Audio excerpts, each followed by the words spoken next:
আমি হাসান। কলকাতা থেকে দূরে এক অজপাড়া গায়ে আমি আমার বাবা আমার সাথে থাকি। আমার বাবা একজন ব্যবসায়ী ও গ্রামের চেয়ারম্যান। বয়স ৫৫। আমার বয়স ৩৩। ১৫ বছর বয়সে আমার বাবার বিয়ে হয়েছিল। আমার এখন বয়স ১৮। আমার মায়ের নাম তানিয়া বেগম আর ৫ গ্রামের মেয়েদের মতো কিন্তু খুবই লাজুক ও বোকা। আমাকে জ্ঞান হওয়ার পর থেকে এখনও উঁচু গলায় কথা বলতে শুনিনি। আর বাবাকে তো বাঘের মতো ভয় পায়। আমি খুবই ভালোবাসি বাবাকে। আমরা তার চেয়ে বহুগুণ ভালোবাসে আমায়। আজ পর্যন্ত কখনো কড়া গলায় আমায় কিছু বলেনি। মা একটা সময় ভাবতাম অন্যরা আমার কাছে বোকা বাস আসন পায়, কিন্তু আমি পাই না কেন, কিন্তু এখন ভালো লাগে। যাই হোক, আমার আম্মা পৃথিবীর সবচেয়ে সুন্দরী বললেও কম হবে, কারণ আমার বয়সী একজন নারী আমার সমান সন্তানের এত কম বয়সে জন্ম দিলে শরীর ভাঙার কথা। কিন্তু মা সামান্য তা হয়নি। বাড়ির সব কাজ আমরা একা হাতে সামলাই। তবে ধানের বোতলে একজন কাকি এসে সাহায্য করে আমাকে। যাই হোক, আমার আম্মা বাড়িতে সালোয়ার কামিজ আর সুতির শাড়ি পরেন। আমার বাড়িতে এবং বাহিরের সব সময় নিজের পোশাক নিয়ে সংবেদনশীল। কখনো বাড়ির বাইরে যায় না। একান্ত প্রয়োজনে আব্বা নিয়ে না গেলেও বোরকা পরে যায়। আর বাড়িতে সর্বোচ্চ হলেও না বুকে গুলি কোমরে বেঁধে নেয়। আমার কাছে আমার সৌন্দর্য হঠাৎ করে প্রকাশ পায়। একদিন রাতে প্রস্রাবের চাপে ফেলে উঠে বাইরে যায়। আমাদের টয়লেট ঘর থেকে একটু দূরে। আব্বা আমার ঘরের সামনে দিয়ে যেতে হয়। তো আমি তাদের ঘরের সামনে আসতে একটা শব্দ পেলাম। শব্দটা বুঝতে পারছিলাম না, তবে আমাদের ঘর থেকে আসছে। ভালো মন্দ বিচার না করে কৌতূহলী হয়ে এগিয়ে জানালার কাছে এসে দাঁড়াতেই শব্দ কিসের বুঝতে পারি, কাঠের খাটের খচখচ শব্দ হচ্ছিল। আমার বুঝতে বাকি নেই কিসের কারণে শব্দ। কখনো আব্বা আমাকে খারাপ নজরে দেখে নিন, কিন্তু কেন জানি না সেদিন আমি সব জেন গুলিয়ে ফেলি। জানালায় হাত দিয়ে দেখি বন্ধ ভিতর থেকে। তাই হতাশ হলাম। কিন্তু হঠাৎ নজর পড়ল জানালার পাশ দিয়ে টিনের জোড়ায় কিছুটা ফাঁকা দিয়ে ভিতর থেকে আলো আসছে। আমি তাড়াতাড়ি চোখ রাখি তাতে। এরপর যা দেখলাম তা ছিল আমার রক্ত গরম করা দৃশ্য। আমি ওটা ভুলে প্রচণ্ড প্রস্রাব পাওয়ায় দৌড়ে টয়লেটে যায়। প্রস্রাব করে এসে আর একবার চোখ রাখলাম, কিন্তু এবার মনে একটা বজ্র পড়ল। আমার উপর এখন আবার শুয়ে আছে, কিন্তু আমার চোখ দিয়ে টপটপ করে পানি পড়ছে মাটিতে। এটা দেখে আমার বুকে প্রবল আঘাত পেলাম। আমার কাছে কেন আমাকে প্রথম কাঁদতে দেখে আমার অস্থির লাগছিল। ইচ্ছে করছিল বুকে জড়িয়ে জিজ্ঞেস করি কেন কাঁদছ, কিন্তু পারলাম না। এদিকে আব্বা উঠে পড়ল আমার উপর থেকে। আমরা তখন এগিয়ে আসছিল দরজার দিকে। আমি তৈরি করে দৌড়ে নিজের ঘরে গিয়ে দরজা হালকা ভিড়ে উকি দিলাম। আমার ঘর থেকে বের হয়ে বাহিরে পুকুরের দিকে যাচ্ছে। আমার খুব ইচ্ছে করছিল আমার গোসল করা দেখা, কিন্তু সাহস করে উঠতে পারিনি। আম্মা ভেজা শরীরে আবার ঘরে ঢুকল। আমি সে রাতে হাত দিয়ে নিজেকে শান্ত রাখলাম। এতদিন মায়া মমতা মোদি আমার প্রতি যে শ্রদ্ধা ভক্তি ছিল তার সব এখন অন্য জোয়ারে ভাসতে লাগল। রাতে আমাকে নিয়ে স্বপ্নদোষ হল। পরদিন সকালে ঘুম থেকে উঠে দেখি আম্মা উঠোনে ধান শুকোচ্ছে। কাজের কাকিও এসেছে। ধর্নার সময় শাড়ি তুলে হাঁটু পর্যন্ত তুলে পা দিয়ে হাঁটাচলা করে ধান শুকান আমার দিকে তাকাতেই বুকে ধুকপুকানি বেড়ে গেল। আমার গায়ে একটা সালোয়ার কামিজ। আমি এগিয়ে গিয়ে আমাকে জড়িয়ে ধরলাম। পিছন থেকেও বললাম, আমার খিদা লাগছে। আমরা ভূত দেখার মতো ছিটকে আমার থেকে দূরে সরে যায় চিৎকার দিয়ে।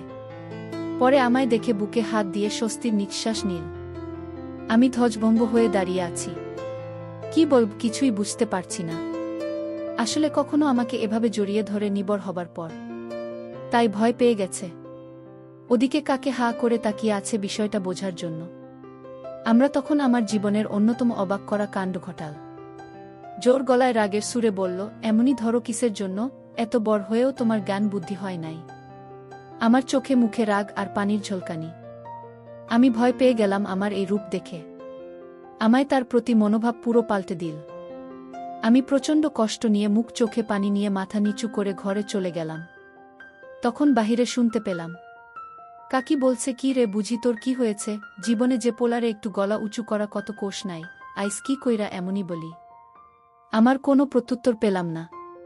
মন খারাপ করে সে যে ঘরে ঢুকেছি আর বের হইনি। ঘুমিয়ে পড়েছি। দুপুরে হঠাৎই একটা শব্দে ঘুম ভাঙল। ঘুম ভাঙতেই চমকে শোয়া থেকে উঠে বসে পড়ি। আম্মা আমার পাশে বসে অকাতরে কেঁদে চলেছে ফুপিয়ে ফুপিয়ে। আমি কি হয়েছে আম্মা? কান্দেন কেন? কি হয়েছে কণা মারে? আমায় বুকে জড়িয়ে ধরে কাঁদতে লাগল বলে উঠল। আমাকে মাফ করে দাও বাবু। আমি আইস আমার বাবুর আরে বোকা দিচ্ছি। তুমি মন খারাপ করো না সোনা। রাগ করো না। আমি সকালে আমার সাথে এই আমাকে মেলাতে পারছি না। আমরা পরনের সকালে পোশাকি, তবে ঘাম ঝরানো শরীরে এখনো ধান লেগে আছে।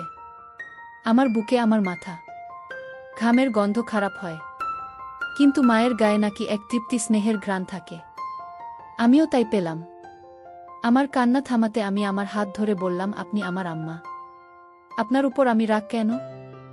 আপনি বলবেন না তো কে বলবা? আমার ভুল করেছি তাই বকছেন? আমরা বলল, আমার মনটা খারাপ ছিল ময়না, তাই মাথায় কাম করতা ছিল না। বেলা তোমায় বলছি, আমারে মাফ কইরা দিয়ে পড়ান। আমি আপনি এসব বইয়ের নাম, আমি আপনাকে ভীষণ ভালোবাসি। আপনি এমন করলে আমি কষ্ট পাই। আপনার উপর আমার কোনো রাগ নেই। কান দেন না দয়া করে। আমার কান্না থামাতে কিছুটা। তখন বললাম, আমার খিদা লাগছে আমার। আম্মা হতো না। এই তো আসো আমার লাগে। আমার পোলারা সকাল থেকে কিছু খায় না, কি মুখ পুরি আমি। আমি আমার মুখ চেপে থামিয়ে বললাম, এসব করবেন না আম্মা, আমার কষ্ট হয়। বলে আমি কি এক সাহসিকতায় জানি না। আমার ছোট্ট একটা হামি দিয়ে বসলাম। সেকেন্ডের জন্য আমিও স্তব্ধ হয়ে গেলাম, কিন্তু আমার খানিক কোনো বিরূপ প্রতিক্রিয়া ছিল না। উল্টো আমায় অবাক করে আমার গালেও দিয়ে আমার সোনা বলে বুকে জড়িয়ে ধরল। আমি আকাশপাতাল এক হওয়ার মতো অবস্থা হয়ে গেলাম। আসলে কখনো এমন কিছু ঘটেনি এর আগে। সাধারণ তোমার সন্তানের ধরনের আচরণ স্বাভাবিক, কিন্তু আমাদের বিষয়টা ভিন্ন। এত বড় হয়েছি, কখনো এমন করিনি কেউ হঠাৎ করা একটু অস্বাভাবিক। কিন্তু আমার কান দিয়েও আমি অবাক। আমার হাত ধরেই বিছানা থেকে নেমে নিয়ে বাইরে উঠোনে এক পাশে গাছের নিচে বসিয়ে দিল। আমি গুলি করে বসলাম। আমরা তখন ভিতরে গিয়ে প্লেটে করে খাবার আনন। আমায় খাইয়ে দিল নিজ হাতে, মাঝে হঠাৎ আবার কে দিল। আমার দিকে চেয়ে আমার গালে হাত রেখে, আমি আবার কাঁদছেন। আপনি সব ভুলে যান।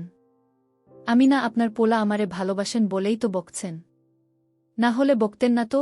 আমি আমার চোখ মুছে দিলাম। তারপরও থামে না। আমি আর খাব না, আপনি কাঁদলে আমি উঠে চলে যাচ্ছি। তখনই আমার হাত ধরে বসিয়ে দিল, বল আচ্ছা আর কান্না, বসো বসো।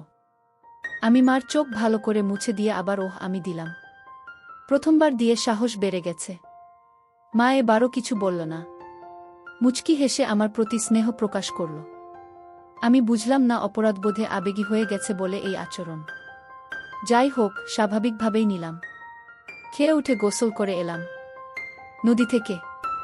বাড়িতে ঢুকে দেখি আম্মা গোসল করে কাপড় ছিল ওখানে। গায়ে একটা নীল শাড়ি, ভেজা চুলে গামছা বেঁধে খোপা করে কাপন আছে। তখনই আর এক কাহিনী ঘটল। আমার চোখ আটকে গেল মায়ের পেতে। জীবনে মার দিকে এভাবে তাকায়নি বলেই হয়তো এত সুন্দর আমার নজর এড়িয়ে গেছে এতদিন। আমি তাকিয়ে আছি এক ধানে পেটের দিকে। মা তখন আমায় দেখে ফেলে ও তাড়াহুড়া করে পেট ঢেকে ফেলে। আমার খুব লজ্জা পেয়ে বিষয়টাতে বিব্রত হলাম, মায়ের কাছে ধরা পড়ে। কিন্তু মা কিছু বলল না। কয়েকদিন চলে গেল। হঠাৎ আরেক দিন রাতে উঠেই টয়লেটে যায়। তখন আবার আমার কণ্ঠ ঘাটের কোচ শব্দ পেয়ে থমকে যায়। কেন জানি না ভুলে গেছিলাম এই বিষয়টা। এই দুর্দিনের কথা ভেবে নিজেকে একবার গালি দিলেন কেন দেখলাম না। রীতিমতো জানালার পাশের ফাঁকা চোখ রাখতেই আবার সেই দৃশ্য। আমার চোখে মুখে ঠিক আগের মতোই নীরজ জানি, একদম নিস্তেজ লাশের মতো পড়ে আছে। আর আব্বা আপনার মনে কাজ করে চলেছে। আমি আর সামলাতে পারলাম না। ওখানে হাত দিয়ে শান্তি করে নিলাম। কাজ শেষে আব্বা আগের মতোই উঠে দাঁড়িয়ে যায়। আমাকে দেখে আজ এক প্রকার রাগ হলো। কেন এই বুড়ো যে আমার মতো এক রূপবতীকে পায় তা আমার বুদ্ধিতে আসে না। এই বুড়োর সাথে এমন মেয়ে বয়সী নারীকে মানায় না। থলথলে ভুঁড়িওয়ালা পেট নিয়ে কোনো লাভই হচ্ছে না। তা ক্লাস 1-এর বাচ্চাদের ও বুঝতে বাকি থাকবে না। আমার খাট থেকে নেমে আঁচল ঠিক করতে লাগল। আমি বুঝলাম বের হবে, তাই দ্রুত ঘরে গিয়ে দরজায় উকি দিলাম। আমরা দরজা খুলে বের হলো। দরজা খুলে হঠাৎ কেন জানি না থেমে গেল কিছু সময়। এরপর হঠাৎ মুচকি হেসে মুখটা লাজুকতা করে হাতে থেকে লজ্জা প্রকার দিল। আমি বুঝলাম না কেন এই কাণ্ড। মাত্র যে নারী তার অপূর্ণ কর্মকাণ্ড সেরেছে সে কিভাবে এমন খুশি। যাই হোক, ৭-৫ ভাবতে ভাবতে আমার আসার অপেক্ষা করছি। দেখি আম্মা বাথরুম থেকে ঘরের দিকে আসছে।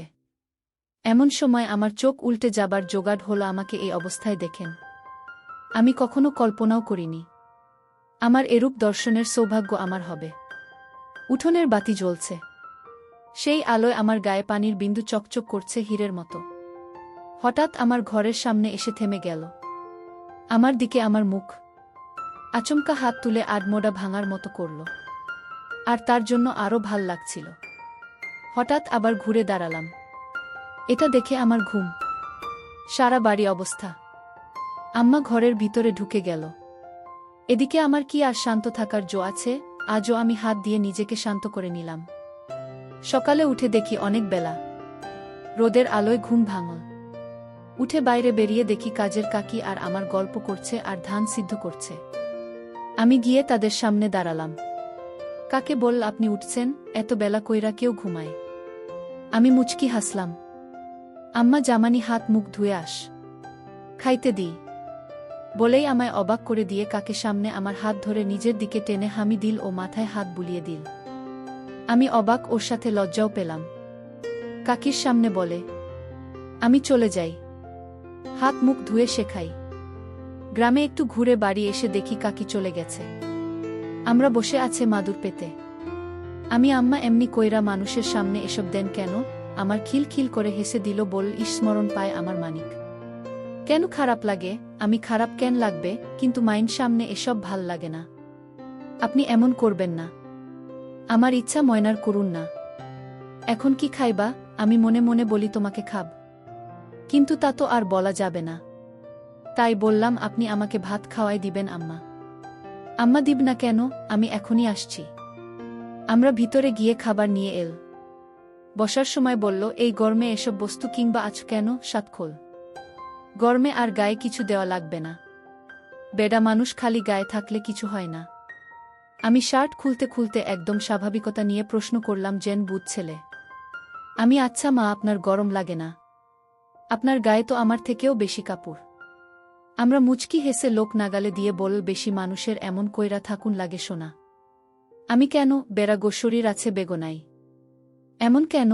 আমার প্রশ্ন শুনে মুখের ভাব ভিন্ন রহস্যময় করল, কিন্তু উত্তর দিয়ে বলল, কিছু কারণ আছে। সোনা বেরি আরবের আগত এক না। তুমি খালি গায়ে থাকলে কোনো কিছুই হইব না, কিন্তু আমি খালি গায়ে হলে সবাই ফ্যালফ্যাল কইরা চাইয়া থাকব। আমি, কেন যাইয়া থাকব কেন? আমরা এবার একটু নাছোড়বান্দা অবস্থায় পড়ে গেছে। কিন্তু সে কেন জানি না আমায় থামিয়ে অন্য কথা বলছে না। আমার প্রশ্নের উত্তর দিচ্ছে। কেন করছে সেটা আমার কাছে বিষয় না। আমার ভালো লাগছিল তাই আমিও বলেই চলেছি। আম্মা, আচ্ছা তোমার বুক বুক বড়? বেরি গোবর বুক থাকে, তাই চাইতে থাকে। আমি আবারও বুঝিয়ে বলি, বুক তো আছে। বেরি মাইন্সের বুক থাকে বাচ্চাকে দুধ খাওয়াতে। এই থেকে রাখুন লাগবে কেন? আমার কথায় 1 সেকেন্ড চুপ করে বল, দুধ খাওয়ানোর জায়গা। কিন্তু এটা হল সুন্দর একটা জিনিস যা বেড়ানো দেখার লাগে না। আমি তো দেখছি কত। আমি তো আপনার দুধ খাইয়ে বড় হয়েছি। আমরা প্রথমে অবাক হলেও আমার কথার মানে বুঝে বল, তুমি আমার পোলা ছোট থাকতে সবাই সন্তানদের দুধ খাওয়ায়, তুমি দেখলে সমস্যা নাই। আমি এবার মাত্রা ছাড়িয়ে একটা প্রশ্ন করলাম, আচ্ছা মা, এখন আপনি আমার দুধ খাওয়ান না কেন? আমার চোখ বড় করে বিস্ময় প্রকাশ করল, কিন্তু রাগের না, অবাক হয়ে। ভেবেছে আমার উত্তর দেবে না, তবে আমার ধারণা ভুল প্রমাণ করে বলল, এখন তো আমার নাই শোনা। আমি আমার বুকের দিকে আঙুল ইশারা করে বলি যে আছে। নাই কোনো কেন? নাকি আমি বড় হয়েছি দেখে আমায় আর ভালোবাসে না? আমার প্রশ্ন শুনে হেসে দিয়ে বলল, পাগল পোলা আমার। মায়া ঘোষ মিলে বাচ্চা হওয়ার কয়েক বছর পর দুধ শেষ হয়ে যায়। আমি তো সুযোগ পেয়ে ধরে বসি। আমি দেখছি আপনার আছে, আর আপনি কোনো নাই, ততক্ষণে আমার খাওয়া শেষ। আমার হাত ধুয়ে ফেলেছে। আম্মা, আরে পাগল পোলা, এই বুকের ভিতরে রোশনাই, না হলে কি তোমায় না খাওয়া রাখতাম? আমি আমার কথা শুনে আকাশ থেকে পড়লাম। আমরা এত সহজে কথাগুলো বলছি যে আমার সাথে নিত্যদিনের। তাই আমি বুঝলাম মা আমার কথায় রাগ করছে না। আমি এগুলো তাহলে এতবট কেন? আমরা এবার চোখ বড় করে ছদ্মবেশী হাসি চেপে বিস্ময় প্রকাশ করল আর কোনো কথা বলল না। কিন্তু হঠাৎ উঠে পড়ল। আমি ভয় পেয়ে গেলাম আমরা করেছে কি না ভেবে। আমার দীঘা বাড়ি বলো আর সবার সাথে। আমি ভয়ে ভয়ে উঠে দাঁড়ালাম। আমায় হাত ধরে তার ঘরে নিয়ে গিয়ে দরজায় খিল দিয়ে চোখের পলকে আঁচল ফেলে দিল। এই অবস্থা দেখে আমায় আসমান জমিন সব এক হয়ে গেল।